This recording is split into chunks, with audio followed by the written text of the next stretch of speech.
It's always that red light, huh? Yep. Don't have a red light. I That's I all feel I like that's put it all it to is, though. Dan. You're making it more complicated. I just know it. Right, deal.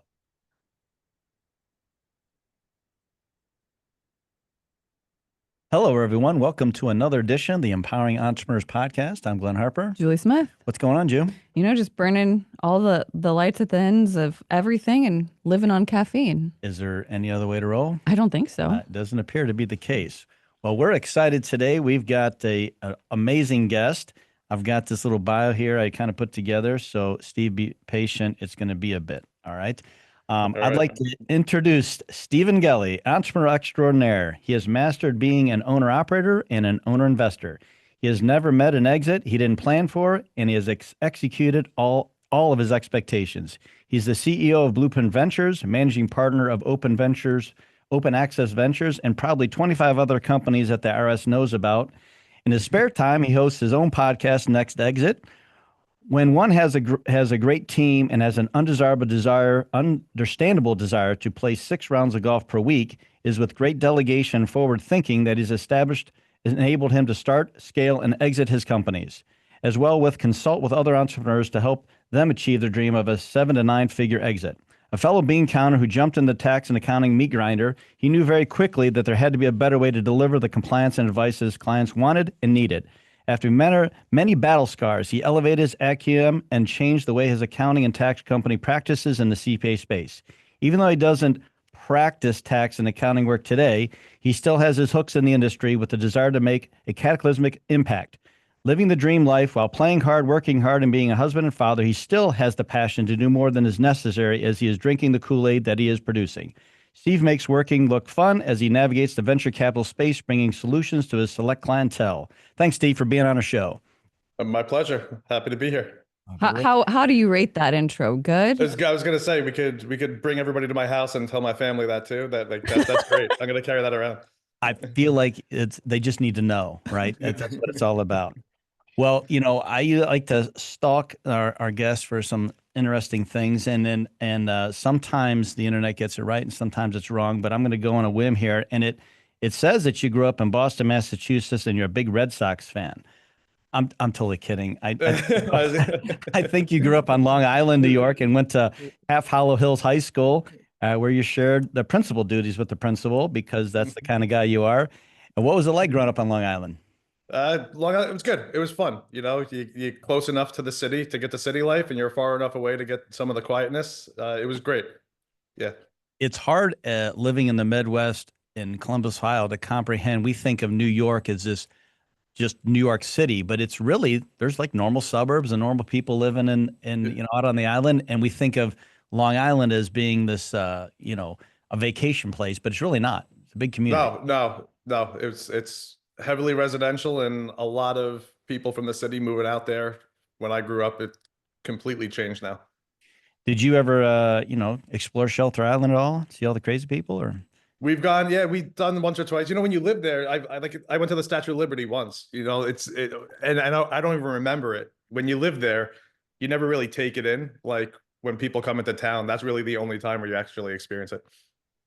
great. Well, does you have this entrepreneurial bug that somehow got fostered. Did that start? Was one of your parents an entrepreneur, or is it something that you just decided you wanted to do? Who was your influence? Feel like Steve sold painted rocks growing up for sure. Probably. Yeah, kick rocks. I I have a family of accountants actually. Grandfather and father, both accountants. And when I was going through, the decision making of what am I going to do, my dad was like, if you don't know what you want to do and you want to run your own business one day, just be an accountant because everybody needs a backbone of financial in your business. So whatever it is, it will end up turning out for you. Just go do accounting. And I was like, okay, that sounds like a plan. So I'll go into accounting. And Well, that's where I started. growing up, did you feel like you had that bug in you? Like something was like, I can't work for someone? I've gotten fired from like every job. I've gotten thrown out of schools. It's that entrepreneur founder mindset doesn't really work well with a lot of aspects of life. It just doesn't fit and doesn't click in. So yeah, the school no good, jobs disasters, and I Tell just us a need to good go out tell on us the a good story. Nobody put Steve in a corner. hill. Uh, I'll go college. Whenever The a the good one. dean the dean of the business school called me into his office and basically said that he would never trust me to do his accounting work. He's going to make sure he does everything he can for me to never get a degree from that college and never be an accountant. So I Well, naturally went out and built one of the largest, firms that I could just out of pure Did you spite. send him some marketing material too, just so he knew? My father, when they took me out of when I left that school or got thrown out of that school, my father told me that go do what you want to do, go be a CPA, pass the CPA exam just out of spite, and we'll fly you up there in a helicopter, land on the football field there, and let him know what happened. I mean, Never did it. were you like running a Ponzi scheme in the college? Why? I mean, to get on the dean's list is hard. It's This list. I don't like even from that age and even earlier than that. I've always understood and saw business, like to go into business. I saw what was going on at that school. They were trying to build up the enrollment. They were preventing people from taking courses that they needed to graduate. They were forcing me to spend an extra year at school solely to boost up their enrollment numbers. And I just saw through the BS. Mm-hmm. And I guess, you're not supposed to speak about it or say something about it. I went into his office and was a kid. I wasn't happy. So, That's awesome. That's ballsy, right? yeah, I guess or stupid, but it was wrong. What the business side of a lot of things that shouldn't really be business oriented that impact people's career. I just wanted to get out there and start working. So if you're going to impact my career and delay me by a year over your own enrollment issues, it's not right. Unacceptable. Well, Yeah. it says here that you went to the State University of New York in New Paltz in the breathtaking Minnewaska State Park. Is that Yeah. what you ended up? I don't remember Minnewaska, but I was definitely in New Paltz. It seemed like on the map it was right next to it. So, and then how did you pick that school? I mean, is it just like they were the one that accepted you, or you just like, well, I just need to get out of Long Island. Am I going in the woods more, or what made you do that? It's funny. School was never my thing, obviously, as you could tell. I just delayed, didn't do applications. I wanted to get out there and work and do something and work. And I just delayed, didn't do any applications. Last minute, I started throwing in some applications. There were some sports that were able to open the doors, and I got into New Paltz. It was the closest school really to where I lived and grew up, and it was a perfect situation, and it was great. I still have a ton of friends there. We have a 14 of us go on a golf trip every single year, all from that school. We're all really close. We all stay close, connected, and I'm glad I made the decision. Was it more you went there for you said the athletics that let you in there, or how did you pick? Well, Yeah, it wasn't his GPA. it Well, was not. Yeah, it was basically yeah. like, where can I go with a borderline C, C GPA? No, I went there just because I needed to go somewhere. I needed to continue to progress, and I'm not really a big like education person. I'm not big on schools unless you're going to, some top 10 schools, and it's more about networking when you get out there, the true value of it. Like same thing with your MBA, right? The MBA real value is you learn a lot there, but you're also building a really solid network. It's the same concept. So for school, if I wasn't going anywhere that was going to impact my future, like I'll just go anywhere. You can speak to that MBA piece. That's true, right? Yeah. No, I mean, I totally agree with that. Well, then you're there, and then all of a sudden you're like, the dean's kicking me out. I got to move somewhere else, and you send to Long Island University. Was that the branch on Long Island or in Manhattan? That was the Long Island one. Yep, the Long Island branch. You moved back. It was a great deal. You go and you get like the more expensive degree, and you only spend 1 year there. And on paper, if you want to talk about value, I spent 4 or 5 years in New Paltz, and then I go down to the better school, and that's what my degree says now. Did you have a better experience at that school? Did that help keep you on? I was just like transient. I wasn't living there. I was at home, just driving there, working, and just doing what I had to do to get that piece of paper. So what did you do while you were in school working? We were, I would basically go to the course, go to school, leave, work. I was working in some accounting firms at the time. And so you were an employee? Not at the school, but at an accounting firm. Yeah. Local. Yeah. And you managed to keep that? Yeah. Well, they fired me. I really really thought they were. I was like, look, No, this is got this is a potential. positive. Yeah. You know, it is so funny. Myself, I just remember as a young age, and I was kind of mostly self-employed, and I got my, like quote, real job where I had to go work at a Hardee's restaurant, and they're trying to tell me how to load up somebody's fries. I'm like, well, I'm not going to pay that much money for this half-empty bag of fries. I'm filling that up. Yeah. Oh, when I did that, then they made me scrape bacon pans with a razor blade as punishment. I'm like, well, this isn't going to work out for me at all. Like, I just couldn't understand their mentality about those things as an employer. That's what it is. It's mentality of certain individuals that get into a role of power and they just run wild with it. And sometimes it works and sometimes it doesn't work. But I'm big on culture. I think that shaped my career, about building culture and building the right environment for my teams and everything like that. So again, wouldn't change anything because we are where we are today, right? So, you had the technical skill, the accounting and tax side, but where did you get the skill set to build the team and understand the business acumen of understanding systems and processes and culture? That's anti-accountant, right? That's not how we think generally. Where did that come from for you? I learned it. I learned it over the time. Obviously, we're touching a ton of businesses now. Starting my career, I was young. I was 29 years old and bought my first business, and then bought 4 or 5 more, between 29 and 32, 33. So always on like the younger side, figuring it out as I go. That's how I learn also, is I can't sit and listen. I need to actually experience it for myself. That's my learning style. So experiencing it for yourself, throwing yourself into the fire, I think you learn really quickly and you're forced to learn really quickly and make some poor decisions and make some good decisions and figure it out as you go. That seemed to be the formula for me. So from the time you graduated till you buy your first business at the age of 29, what was going on in between that time frame? Trying to pass the CPA exam for Brutal, isn't it? Oh, yeah. man. I was not, I did. So I was working, obviously studying for the CPA exam and having fun. I was still a kid, right? And at 29, really 28 is when I realized it's time. Like I'm not going to keep on jumping around from company to company, and I want to do something more impactful. And I wanted to do it before I was 30, and I wanted to be, done working by the time I was 40, or be able to be done working by the time I was 40. And I just felt like it was go time and time to take that level of risk and take that next step and see what happened. Do you feel like you had any mentors along the way that really supported you or shaped how you kind of think or gave you the confidence to just be like, I'm just going to jump off this cliff right now and let's see what happens? No mentors, because it's a lonely space. Like when you're building companies, the entrepreneur side, it's a very lonely space to be in. You're not a lot of people think like you. And then the entrepreneur community is so divided, where you have like entrepreneurs and then founders and then CEOs. And it's a very fragmented level of what is considered an entrepreneur. So it's very difficult to find people with your own mindset that get it and understand it.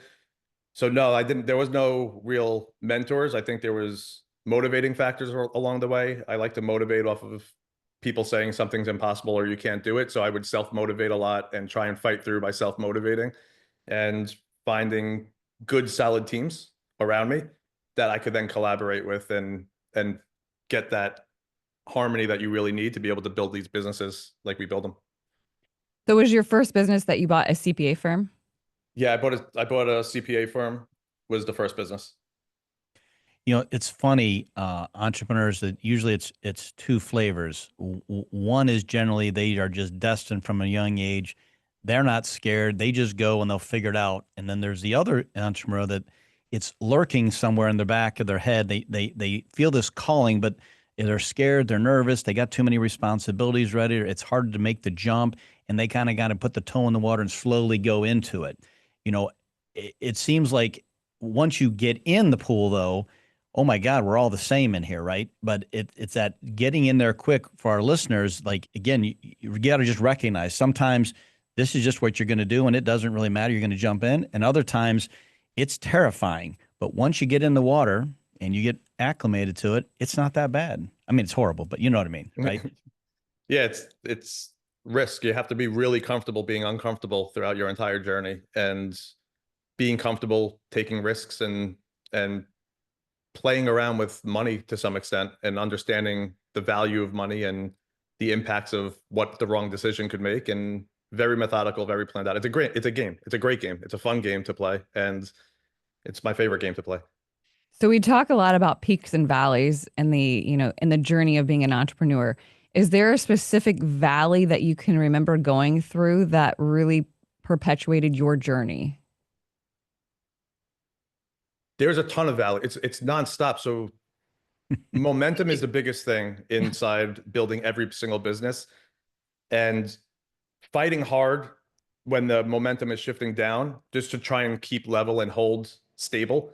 And that momentum is more down than it is up. Like, very rarely are we waking up out of bed and $1 million check is coming into our business and we're all like, this is great. The world is no, like, you have to fight like heck to get there. So if you're fighting hard through the times where nothing can really go right, then you could capitalize on the times when nothing could go wrong. And you need to make sure that that rubber band effect kicks in and you're just like slingshotting yourself to that next level, and then try and hold the fort down and not allow momentum to push you down even further.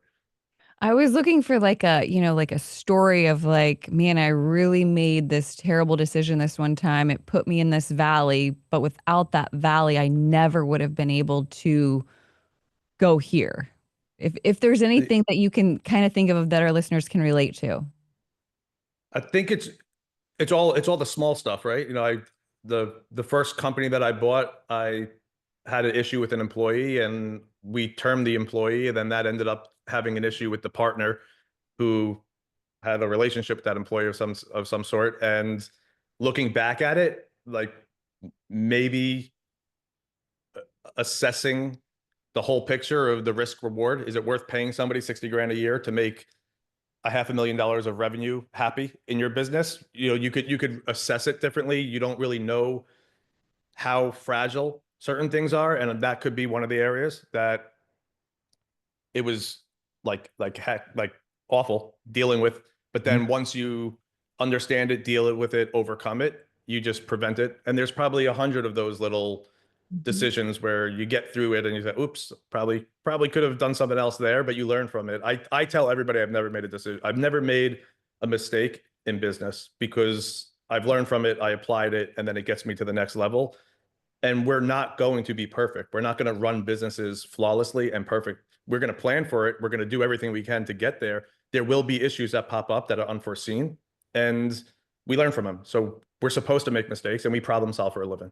Well, we say that we never fail. We just pivot, right? Like we just Yeah. learn that like that's not going to work. We're going to go over here. But I think Yeah. one thing you said, Steve, that I think is resonates well is that you got to make the decision.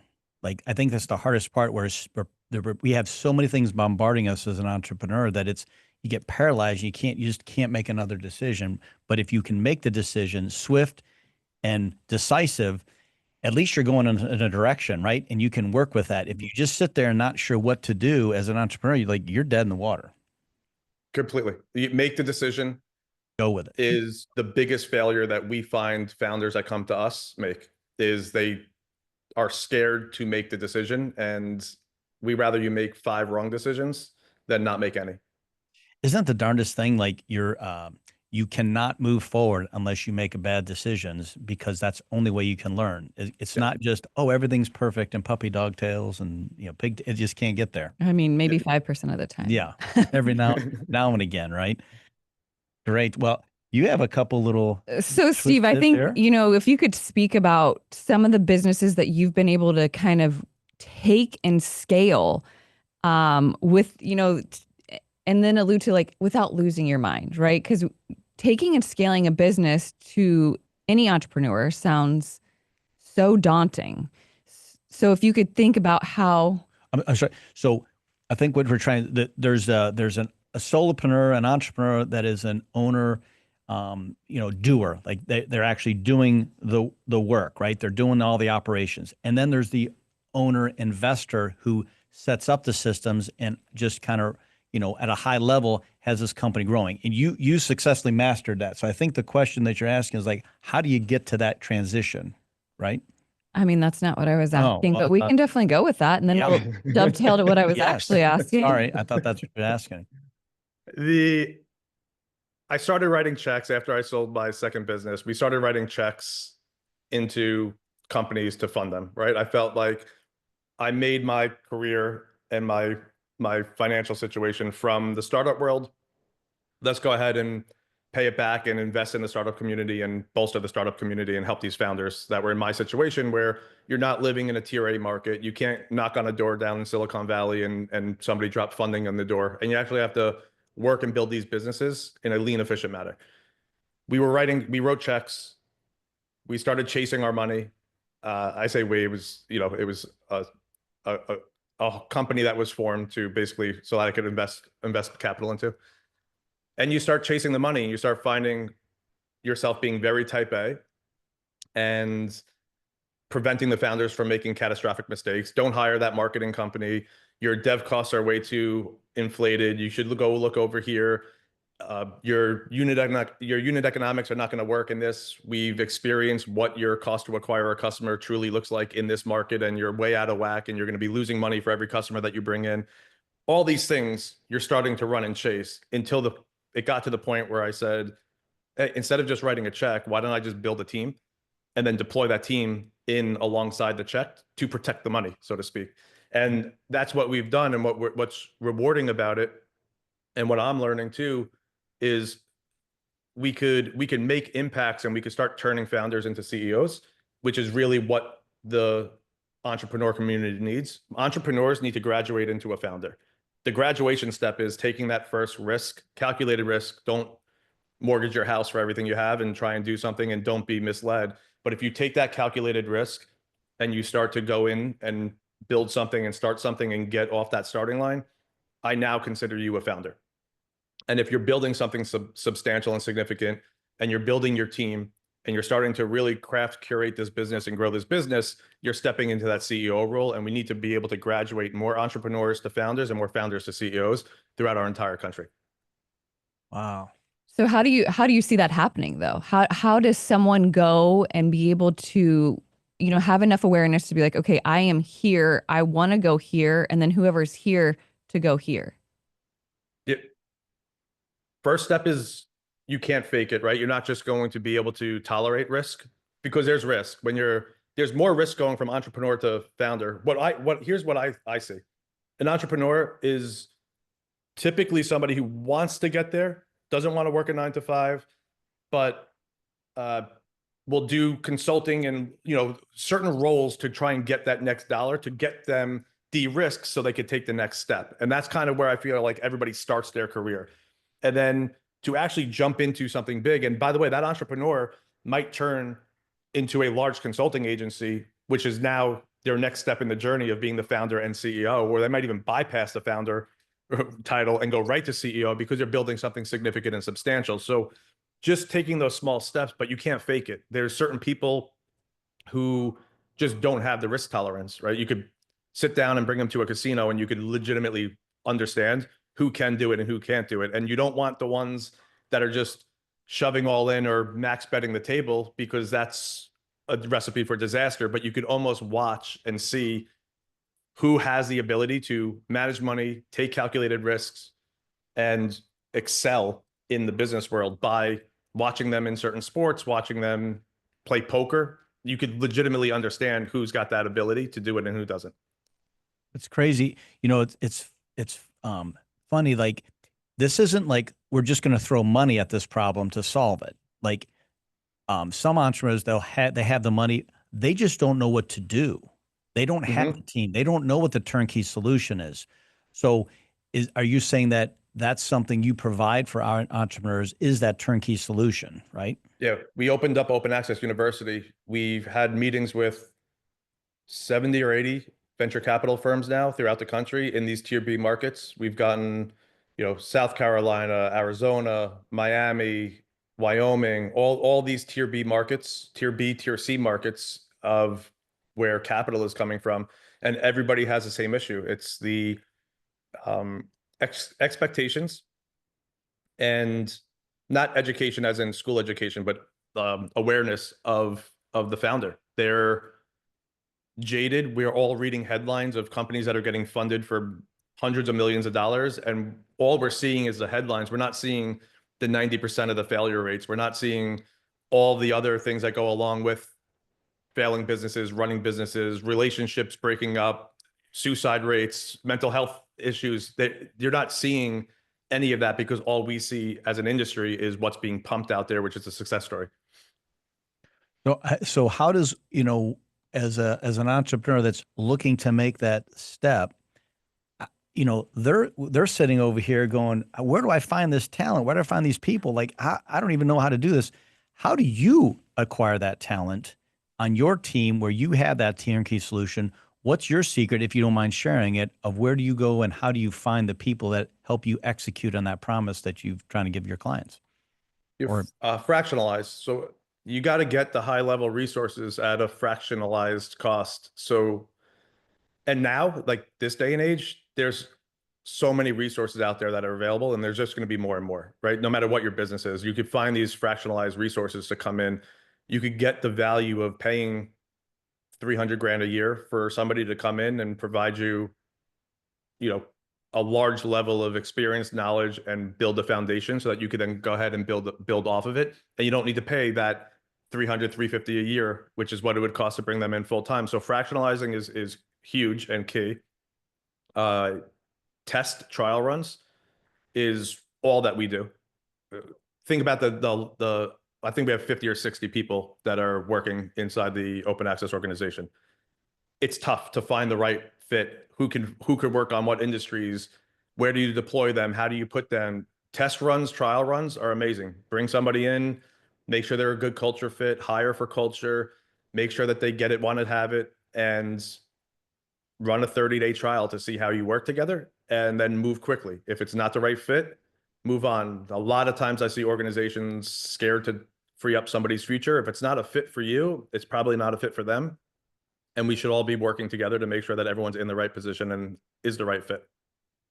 I got this theory, and it's in tax and accounting, and accounting is accounting and tax is tax, leadership is leadership, systems and processes. It's all the same thing. There's certain industry things that you have to know a little bit more or less on, but to your team, if they're going in, they're going to be a fraction of 10 companies. They're effectively have to understand 10 different markets and 10 different things. That's not something you go find on a LinkedIn post or something. Like, that's something you're going to have to develop through a lot of experience, right? Is that something you mentor your folks for, or do you have a team that mentors them? We provide it. So we have the resources. So our model is simple. We want to control the resources because we know that our resources have done it before. They've worked together. They're fast, they're efficient, they're effective. So our whole model is completely different. We're legitimately running these businesses alongside the founder with our resources, deploying them, making sure that they're in there working and providing value. But if you don't have access to an ecosystem like that, you're in the industry, no matter what industry it is. If you're, a plumber, then go find and talk to your industry, your network, your peers, who's the winner in that space, who's doing really well, and see if you could fractionalize and hire somebody on the side to help you 5 hours a week, 10 hours a week, whatever it ends up being. I think there's a lot of ways that we could be resourceful, and that's the biggest factor. You have to be resourceful. We will operate a fund that is meant to spend money, but we operate it like we're a bootstrap lean startup. It's the culture that we instill. And if we're going to train founders to be resourceful, lean startup CEOs, we have to actually do it ourselves. And that's our entire model here, where we'll bid out, we'll make sure we're getting the right price. We're not just going to frivolously spend money, and we're going to continue to run every business like it's the last dollar in our bank account, because that seems to make everybody make better decisions, be more effective, and really think out the game plan. So if we're entrepreneurs that listen to this podcast, and in general, it's terrifying to admit that you don't know something, right? It's very humbling experience to say, I just don't know how to do this. Then it comes like, well, now I got to invest in this. Is it, when they hire you, is it something where they can expect to pay fee for service, or is this something going to pay a fee, but you're going to take a piece of the company?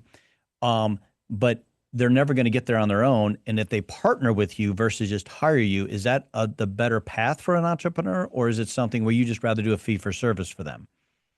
We won't charge. So we invest. So we'll write a check for 100 grand in, and then we raise a round of funding, and then we'll go ahead and find the resources and source the resources and leverage some of our team. Like we have, it's easier for me to hold somebody full time and then us fractionalize them out. It's cheaper for them, for me to just hire full time and fractionalize them out than for them to go out on their own and try and find somebody. So we write $100,000 checks. We typically will raise and help them raise a $350,000 bridge round. And then we force and mandate that $35,000 a month gets spent on growth related, impactful resources and spend, whether we're providing them or whether we find them and help them source them. That's the entire business model that we've built out. And for that, the entrepreneur gives up some sort of ownership then, or of their company. Is it, as an entrepreneur, is it something they would say, oh, I got to give up 50% of my company, 20% of my company? What could one expect, one of our listeners, to say, man, I got to partner with a Steve guy? What does that look like? Is it something they're going to give up 5%, 10%, 50? Yeah, it depends on the size of the company and where they're at. Typically, the investment converts with whatever their market value is of their company, right? Which could be 3 million, could be 10 million, whatever their value is of their company, the investment converts. And then we typically will try and look at milestones to earn up. We've taken 20% equity positions in some, and we've taken 3% equity positions in others. It depends on the size of where they're at and how they're structured and how they're working. And it's all milestone based. So our model is legitimately go in, tell you that we're going to drive your business to certain value ranges. And if we could help you drive the business there, we should be awarded a little bit of equity for coming alongside and doing it. Because we don't make any money, right? We're spending money, we're not making money. It's kind of like a weird business model. But we need these companies to succeed and grow and scale. So we're taking some equity for doing that work and helping them through that journey to either build them bigger or help them get sold. It sounds totally reasonable. It's, again, that mindset for a typical entrepreneur that's used to just doing work and grinding out whatever that product or service that they do, to go and do this other level. It is, I mean, that's night and day difference. Like, when does one need to call you? Again, for our listeners, that, are they at that point where, like, I just can't take it anymore, I got to partner with somebody because I'm incapable of doing this on my own? When does that usually happen in an entrepreneur's journey? When do you see that? Unfortunately, too late. And that's why we're spending so much time. That's why the Next Exit podcast is out there, to just continue to try and push and educate, because they'll come to us after they spent hundreds. I've had somebody come to us after they spent 400,000 of their own money, and they're just like, hey, I built this company. I was like, all right, what do you have? They're like, unfortunately, nothing. Like nothing. Like they half built technology that didn't work, that all got thrown away and lost. And everybody, if you have that founder mindset, that you could make that step from entrepreneur to founder, you are now taking that mindset that you're betting on yourself and you have the ability to do it. And it's a very difficult balance, because you don't get there. It's like a professional athlete, right? You don't get there without having a certain mindset and a certain level of mindset. So if that's the case, they believe in themselves so much that they're going to go until they fail, but they should pull back a little bit, reassess the playbook, look at the game plan a little bit better, and understand the times. This is not how things were 10 years ago. There's a lot more resourceful, a lot more fractionalization is available. There's so many more resources available to these founders as they're taking that step. They just need to step back a little bit and understand there's more than what they currently see and what they've currently experienced. It seems like the entrepreneur is so used to not being told what to do, that the fact that they got to have a partner that's going to kind of tell them what to do or share in that is probably terrifying for a lot of entrepreneurs. And so I think that it's one of those things where once they can pull their head out of the sand and go, hey, there's something bigger out there, I want to do this, versus, oh man, this is terrible, I don't want to give this up. And they're just going to waller, again, making that decision that we talked about earlier, right? That's the key, right? Yeah, holding on to 100% of nothing is, not the winning formula either. I understand it. I was in their shoes. There's a reason why I didn't last at any company that I ever worked for, right? You have too much creativity, too much vision, too much uh, probably type A, and maybe expressing yourself the wrong way because you don't have the ability to express your value. Same thing with them. They're making that jump. Do they want to make that jump and then lean on somebody else to feel like they're telling them what to do? It's got to be a good fit for everybody. And you have to do it hopefully before you get punched in the stomach, because it's hard to recover when it's too late. I'm going to make a quick pivot here unless Sure. you have one No, last. no, I got other stuff. Yeah. So I think as people grow and scale business, I think one of the opportunities or the things that people just hate as an entrepreneur are people and hiring people and being able to build the team that you speak of. So if you could speak in terms of just like, what do you think has really set you apart in being able to build those teams, especially as, you know, I think we read and hear a lot about all the different generations and how they work and what motivates them and how we get the best.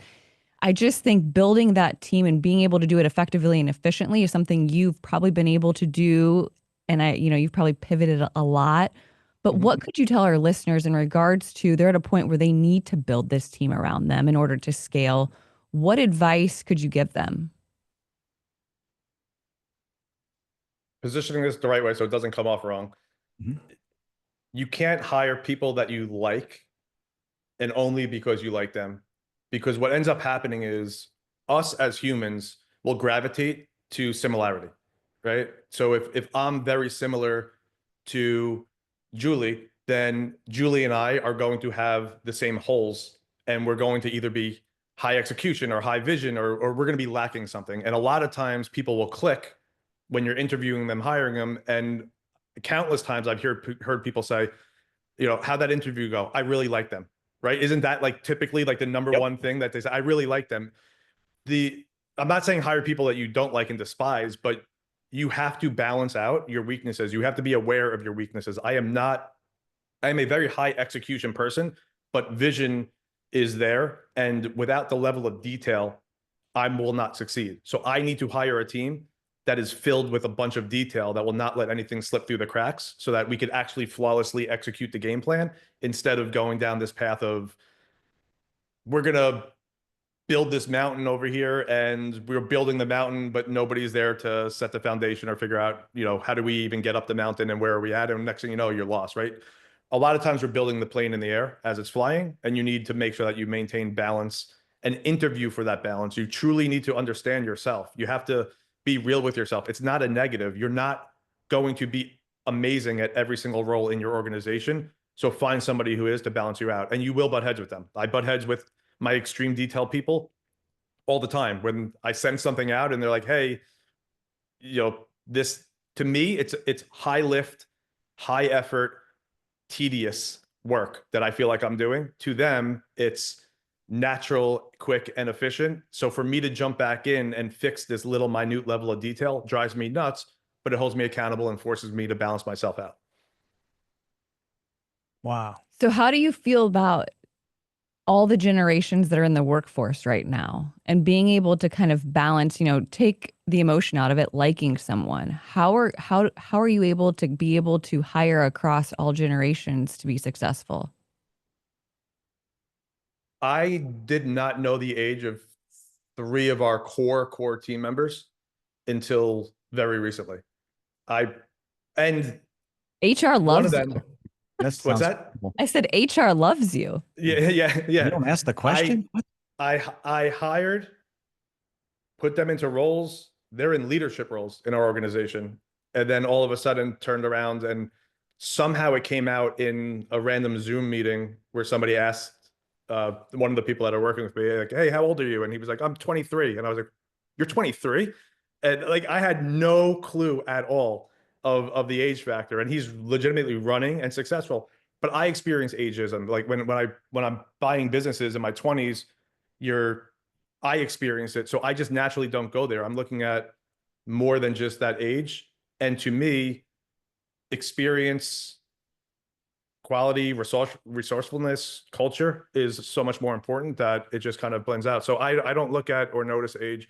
You do notice the the trends, and I don't know if it's bucketed based off of age or just like mindset or their culture, but you do notice some trends. Some people like being remote more. Some people are craving to get in person. But even that, I have 23, 24-year-olds that are working with us that would love in person. And I have 40-year-olds that would love remote. And typically it would be flip-flopped, but it's hard to really like pinpoint it now. Everything's becoming a big blur with what can and can't be done.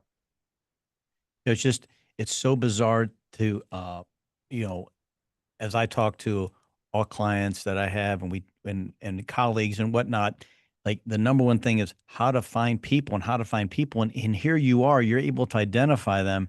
It's so frustrating for the average business owner. Like, how do we go? Is it because they don't know what they're looking for? Is it because they don't have the skill set for the interview? They've not defined it properly. They're not going to the right place to get the employees. What do you see that in your world that is the major, hurdle for an entrepreneur trying to hire that talent? Well, they definitely don't have you in the interview. I'm very good with HR. I ask all the important questions. I mean, you got to know these things. Talk about lawsuits. Yeah. But yeah. Let me think. That's actually interesting. So why are they not successful? I think I'm jaded a little bit because of my career.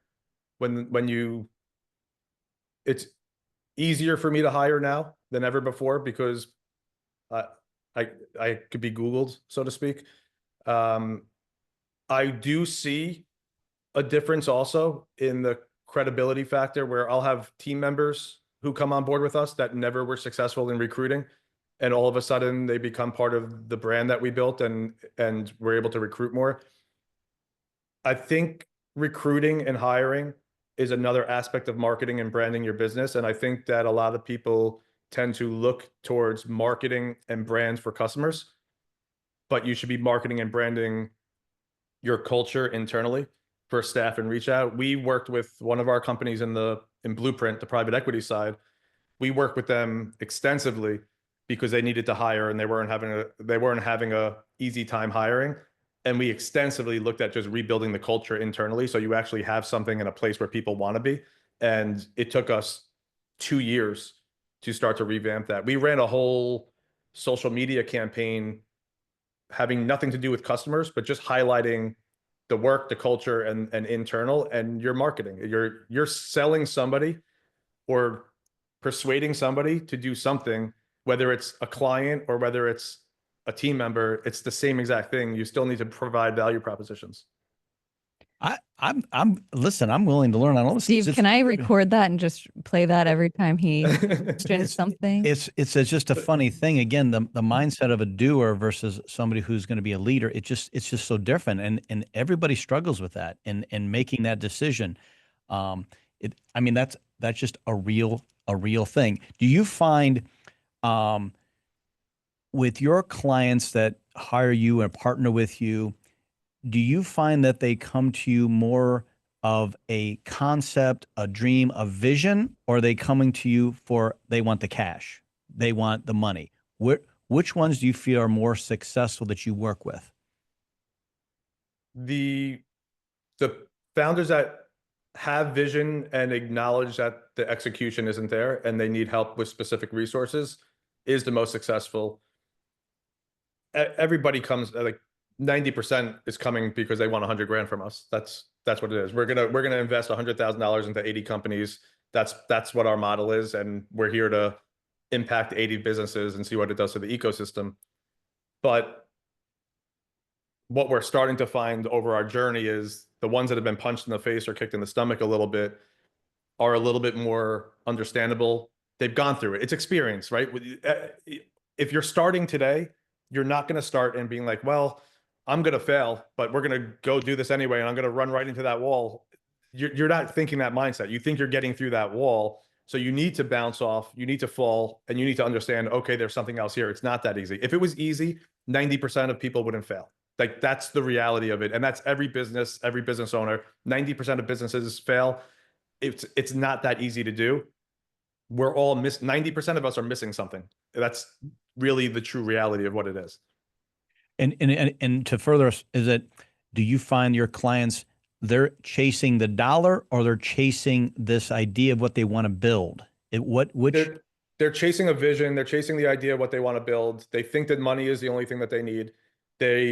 We ask them flat out, what's your biggest hurdle? Money. What would you do with $5 million in your bank account today? And then you watch them stutter and stumble and not be able to clearly articulate what they're going to do.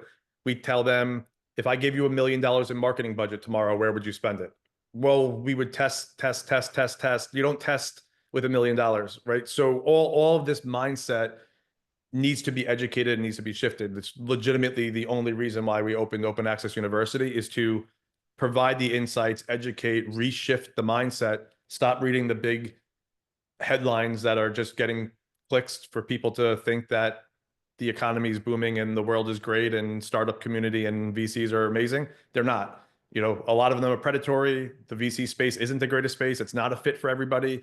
It's not what you're reading. It's not the headlines. I could tell you countless stories of founders who raised $50 million and got thrown out of their company. It's not what it appears on paper, because if you think about the marketing component, right? We need to convince and offer opportunity to our team and to our clients.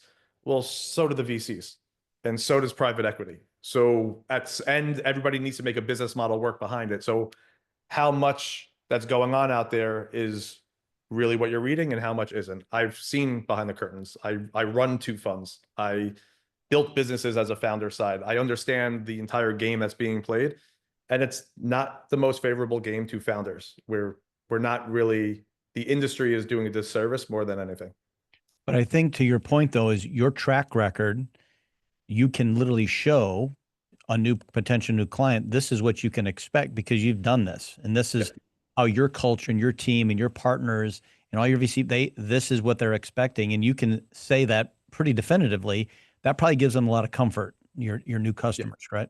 Yep. And the diligence report that we provide, when we go through diligence, we provide them a whole bunch of negatives on their business. We're identifying where we see the challenges, what are the roadblocks, what's the P0 issues that if we can't overcome this, your business will not be successful. We're not sitting here positioning false expectations. We're legitimately there to tell them the honest truth of what we see and how we're going to overcome it and what problems we need to solve, and make sure that they're fully understanding and aware of the journey that they're about to go on. Because again, it's not a easy journey, and you really need to understand what you're getting into. Well, I have a question, but it goes hand in hand with, one of our questions. But Steve, what is your superpower? Because I believe you've said it no less than 10 times throughout this, but I'm just curious if you are aware. Can you tell me what it is? I think You have to say It's a trick it question. first. It's a trick question. Well, I don't know. I don't know if there's a superpower. I think my team is a superpower. I think putting together the right team and building the right culture is a superpower. Every organization that I have, if I look back at my career, I read Good to Great after I sold my second business. You start to kind of look back and apply certain things and understand it. But I will say that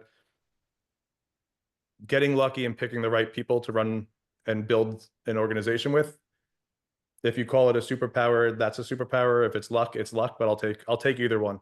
No, I think your superpower is being able to build a team. And I think you probably empower and give confidence to people that you don't even know that you do that. You gave that example of the recruiter who can't recruit, but comes to your team and can recruit. So you've been able to build a team and culture that allows everybody to succeed, even if they couldn't before. That's a superpower, because not everybody can do that. Not everybody understands how to do that. The fact that you have a 23-year-old in a leadership position doing whatever he's doing, you instilled that. You gave that opportunity, but you did so much more for him to be able to succeed. And so I think you're really good at that. Thank you. I've never looked at it, and it's fun looking back at the journey.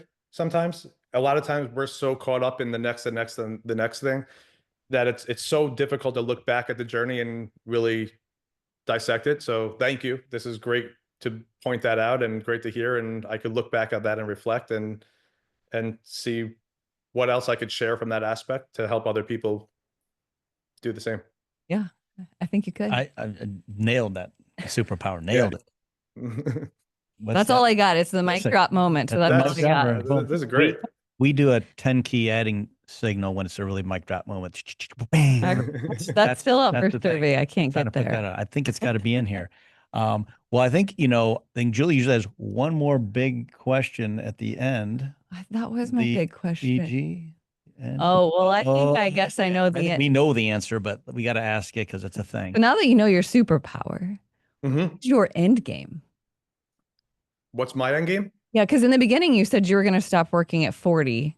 And I didn't Google your age because I don't do HR, but I'm pretty sure.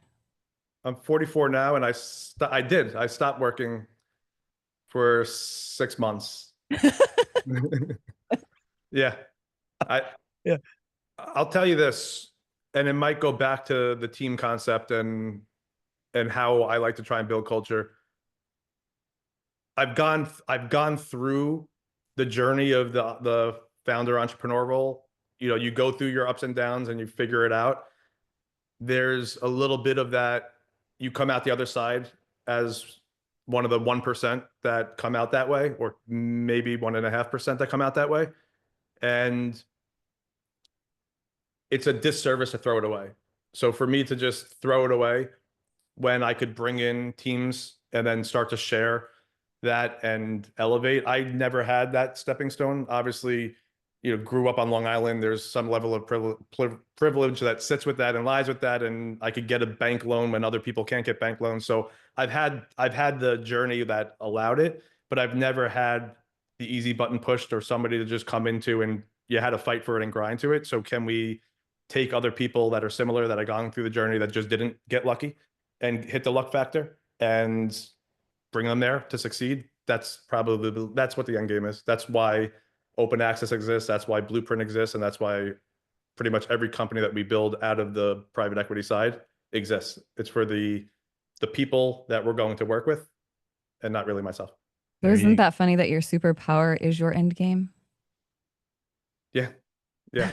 But there also is no end game for you. No. Because you see the impact that you can make and you can't stop. And I think that's a lot of entrepreneurs, right? As soon as they can even just have that awareness to know the impact, acknowledge your superpower, you're going to leverage that because you can't sit on the couch and eat and do nothing. You can't retire. It's not the money anymore. It's helping others. There's a different responsibility. It's a higher calling. And most entrepreneurs are successful. They can't quit cold turkey because they know too much. So if you can help somebody else achieve a dream, how satisfying is that? And you've been able to do that at young age. It's the most rewarding. Yeah. When we sold to Remax, the checks that I gave my staff were worth more than the wire that hit my account. Like that's really where you kind of realize it. Watching them, having somebody be able to pay off their mortgage or whatever the situation was, it's a lot more impactful and it's rewarding. High five. That's awesome. That's what it's all about. Well, Steve, can you want to give a quick little plug of how anybody might be able to get a hold of you and do what they need, do the thing? Yeah, they could go to, so the easiest way, because we have all these things going on, is sgelley.com. You could just get to open access. You could get to Blueprint. You get the next exit and anything that you need. That's the route. That's the funnel to get everywhere. I touch too many things right now. That might be the easiest way to get a hold of somebody I've ever heard. Yeah, maybe we should try that. .com. Well, Steve, really appreciate you taking the time. I know you're a busy guy. I appreciate you spending some time with us. I think our listeners are going to have a lot of actionable items, a lot of things to think about, and I think it was very helpful, so I appreciate your time. Thank you. Thanks for having me. This was great. Well, I'm another edition of Empowering Entrepreneurs Podcast. I'm Glenn Harper. Julie Smith.